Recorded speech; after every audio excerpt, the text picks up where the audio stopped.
আমি গ্যারান্টি দিতে পারি, সত্যি যদি আপনারা আমাকে জায়গা মতো পৌঁছিয়ে দিতে পারেন, আমার প্রথম কাজ হবে কুষ্টিয়ার সদর এবং ইবি থানা, এই দুই থানার কোনো জায়গায় চাঁদাবাজি এইটা থাকবে না ইনশাআল্লাহ। সে যেই হোক, যত বড় মাস্তান হোক, যত বড় ক্ষমতাধর হোক, ওর শিকড় উপড়িয়ে ফেলা হবে ইনশাআল্লাহ।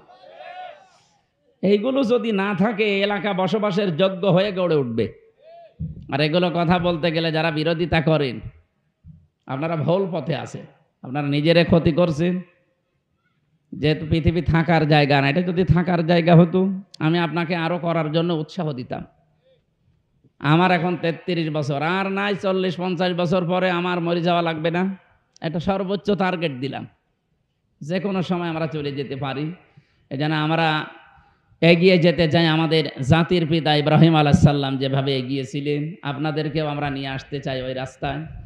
বাংলাদেশে দুর্নীতি হয়েছে, এই দেশে সন্ত্রাসী কার্যক্রম হয়েছিল, আপনারা রবিন ভাইয়ের মুখে শুনলেন কতগুলো কথা। এখন যারা দায়িত্বে আছে তারা পর্যন্ত কথা জানাচ্ছে। আমি আজকে একটা প্রতিবেদন পড়লাম, এক বিচারপতি বাংলাদেশ জামাত ইসলামের প্রতি যে সমস্ত দোষগুলো দেওয়া হয়, রাজাকার, আল বদর, এরপরে বিভিন্ন রকমের যা বলেন, এগুলো যে যাহা মিথ্যা কথা, বিচারপতি সিনহা, এসকে সিনহা তার কিতাবের ভেতরে, বইয়ের ভেতরে সব লিখে গেছে।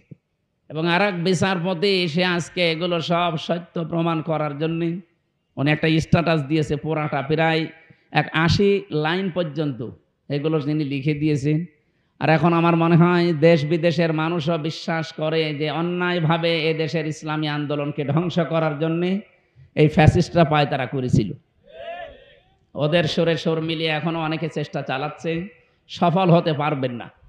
এদেশে রাজাকার কারা এটা প্রমাণ হয়ে গেছে। 54 বছরে এই দেশকে আসলে ভালোবাসে কারা, এদেশে চাঁদাবাজি করে না কারা, টেন্ডারবাজি করে না কারা, মানুষের ক্ষতি করে না কারা, এটা সারা দেশের মানুষ সহ বিদেশের মানুষও জানে। আমি বাইরের দেশে গেলে আগে জিজ্ঞাসা করি, বলেন তো বাংলাদেশে সত্যিকার অর্থে দেশকে ভালোবাসে কোন দল? জামাত ইসলামের নাম বলে তারা। 73টা দল আছে, কেন কোন দলের নাম বলে না কেন? কারণ তারা দেখতে পেয়েছে। এই জন্য আপনারা মিথ্যা কথা যত ছড়াবেন তত পৌঁছবেন জাতির কাছে।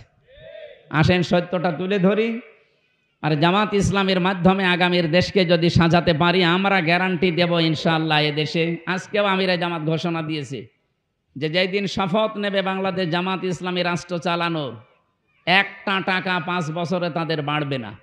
মাত্র 3 বছর সময় দেবেন, এই বাংলাদেশকে একেবারে জায়গা মতো পৌঁছিয়ে দেবে ইনশাআল্লাহ।